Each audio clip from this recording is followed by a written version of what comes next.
আসসালামু আলাইকুম। সবাইকে স্বাগত জানাচ্ছি আমার দেশ টপ নিউজে। সঙ্গে আছি আমি মাহবুবুর রহমান ইমন।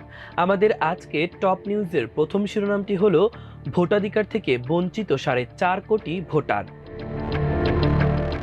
চলুন দর্শক জেনে নেওয়া যাক বিস্তারিত। দেশের 3টি বিতর্কিত সংসদ নির্বাচনে প্রায় 4.5 কোটি নতুন ভোটার সহ মোট 12 কোটির বেশি ভোটার তাদের ভোটাধিকার প্রয়োগ করতে পারেনি। শুধু নতুন ভোটার নন, পুরনো ভোটারদেরও মধ্যেও ভোট দিতে না পারার হতাশা রয়েছে। গত 24 ফেব্রুয়ারি এক অনুষ্ঠানে প্রধান নির্বাচন commission CEC AMM Nasir Uddin জানান, ভোটার তালিকায় 17 লাখের বেশি মৃতের নাম ছিল।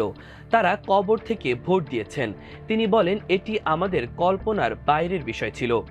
ইসির তথ্য অনুযায়ী বিএনপি জামাতবিহীন দশম ও দ্বাদশ সংসদ নির্বাচনে ভোটার উপস্থিতি ছিল খুবই কম, যথাক্রমে 40% ও 40.40% ভোটার উপস্থিতি দেখানো হয়। তবে রাজনৈতিক বিশ্লেষকদের মতে বাস্তবে এই দুই নির্বাচনে ভোট পড়ার হার 5% বেশি ছিল না। দীর্ঘদিন পর এবার বাড়ি বাড়ি গিয়ে ভোটার তালিকা হালনাগাদের সিদ্ধান্ত নিয়েছে কমিশন। এতে নতুনদের পাশাপাশি বাদ পড়া ভোটারদের ব্যাপক সাড়া মিলেছে। রাজনৈতিক বিশ্লেষকরা মনে করছেন, ত্রয়োদশ জাতীয় সংসদ নির্বাচনে তরুণ ভোটাররা বড় ধরনের ফ্যাক্টর হয়ে উঠতে পারেন। এলজিইডিতে সক্রিয় বঙ্গবন্ধু প্রকৌশলী পরিষদ। স্থানীয় সরকার প্রকৌশল অধিদপ্তর এলজিইডিতে এখনও সক্রিয় বঙ্গবন্ধু প্রকৌশল পরিষদের প্রকৌশলীরা। সংস্থাটির সাধারণ প্রকৌশলীরা এমন অভিযোগ করেছেন।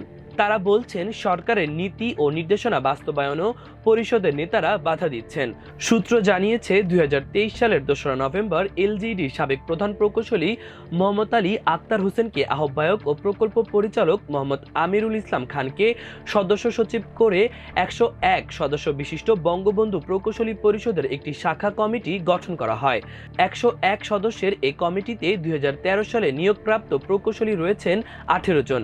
এরা এলজিইডিতে বিভিন্ন উপায়ে বিশৃঙ্খলা সৃষ্টি করছেন। প্রকৌশলীদের সঙ্গে কথা বলে জানা যায়, বিগত সরকারের সময় বিশেষ সুবিধা নিয়ে এখনও অধিদপ্তরের বিভিন্ন গুরুত্বপূর্ণ পদে বহাল রয়েছেন অনেকে, যাদের অধিকাংশই নিষিদ্ধ ছাত্রলীগের রাজনীতির সঙ্গে যুক্ত ছিলেন। এলজিইডির একজন ঊর্ধ্বতন প্রকৌশলী জানান, বিগত আওয়ামী লীগ সরকারের আমলে এ সংস্থাটিতে অধিকাংশ নিয়োগ হয়েছে উচ্চ আদালতের আদেশে কিংবা নামমাত্র পরীক্ষার মাধ্যমে। ফের সয়াবিন তেলের দাম বাড়ানোর পায়তারা। আবারও সয়াবিন তেলের দাম বাড়ানোর পায়তারা শুরু হয়েছে। 4 মাসের ব্যবধানে দ্বিতীয় দফায় লিটারে 18 টাকা বাড়ানোর প্রস্তাব করা হয়েছে ব্যবসায়ীদের পক্ষ থেকে। ভোজ্য তেলের শুল্ক করে রিয়ায়তি সুবিধার মেয়াদ শেষ না হতেই নতুন করে দাম বাড়ানোর এ প্রস্তাবে ঈদের পর আবারও ভোজ্য তেলের সয়াবিনের কৃত্রিম সংকট সৃষ্টি হতে পারে বলে আশঙ্কা করছেন ভোক্তা ও খুচরা পর্যায়ের ব্যবসায়ীরা। গত বৃহস্পতিবার ভোজ্য তেল পরিশোধনের কারখানাগুলোর সংগঠন Bangladesh Vegetable Oil Refiners and Vanaspati Manufacturers Association এক চিঠিতে বোতলজাত সয়াবিনের দাম লিটারে 18 টাকা এবং খোলা সয়াবিনের দাম লিটারে 13 টাকা বাড়ানোর প্রস্তাব করে বাণিজ্য মন্ত্রণালয় ও বাংলাদেশ ট্রেড অ্যান্ড ট্যারিফ কমিশনকে চিঠি দিয়েছে।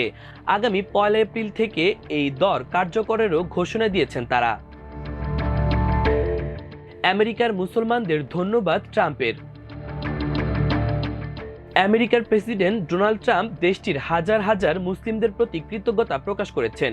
তিনি বলেন, 2024 সালের নভেম্বরে নির্বাচনে মুসলিম সম্প্রদায় আমাদের পাশে ছিল, আমরাও তাদের পাশে থাকব। বৃহস্পতিবার আমেরিকান প্রেসিডেন্টের সরকারি দপ্তর হোয়াইট হাউসের স্টেট ডাইনিং রুমে দ্বিতীয় মেয়াদে মুসলিমদের সম্মানে প্রথম ইফতার অনুষ্ঠানে ট্রাম্প একথা বলেন। তিনি বলেন, মিশিগান সহ বিভিন্ন স্থানে মুসলিমরা আমাদের ব্যাপক সমর্থন দিয়েছে, আমি তাদের ধন্যবাদ জানাই। রমজান মোবারক। মুসলিম সম্প্রদায়ের প্রতি তিনি প্রতিশ্রুতি রক্ষা করেছেন উল্লেখ করে বলেন, আমার প্রশাসন মধ্যপ্রাচ্য স্থায়ী শান্তি প্রতিষ্ঠায় নিরলস কূটনৈতিক প্রচেষ্টা চালিয়ে যাচ্ছে। ম্যারাডোনার মৃত্যুতে চিকিৎসকদের বিরুদ্ধে ভয়াবহ অভিযোগ। হৃদরোগ ও লিভার সিরোসিসে আক্রান্ত হয়ে 2020 সালের 25 নভেম্বর না ফেরার দেশে পাড়ি জমান ডিয়াগো ম্যারাডোনা। সময়ের হিসেবে যা প্রায় 4.5 বছর। লম্বা সময় অতীত হলেও আর্জেন্টাইন কিংবদন্তির মৃত্যু নিয়ে রহস্যের শেষ নেই। সবশেষ ম্যারাডোনার মৃত্যু নিয়ে পাওয়া গেল ভয়াবহ তথ্য। ম্যারাডোনার মৃতদেহের ময়নাতদন্তের দায়িত্ব পড়েছিল মরিসিও কাসিনিল্লির ওপর। তদন্ত শেষে আদালতে সাক্ষ্য দিয়েছেন এই ফরেনসিক চিকিৎসক। তিনি জানিয়েছেন মরার আগে যন্ত্রণায় ভুগেছেন ম্যারাডোনা। কাসিনিল্লি বিচারকদের জানান, দায়িত্বরত চিকিৎসকদের গাফিলতির কারণে মারা যাওয়ার আগে অন্তত 10 দিন ধরে ম্যারাডোনার ফুসফুসে পানি জমেছিল। সেই সঙ্গে বিশ্বকাপ জয়ী অধিনায়কের হৃৎপিণ্ডের ওজন স্বাভাবিকের চেয়ে দ্বিগুণ হয়েছিল। এসব কারণে মৃত্যুর আগে শেষ কয়েক ঘন্টা অমানসিক কষ্ট ভোগ করতে হয়েছে সাবেক তারকা ফুটবলারকে। প্রিয় দর্শক, আজ আমাদের টপ নিউজের আয়োজন এ পর্যন্ত।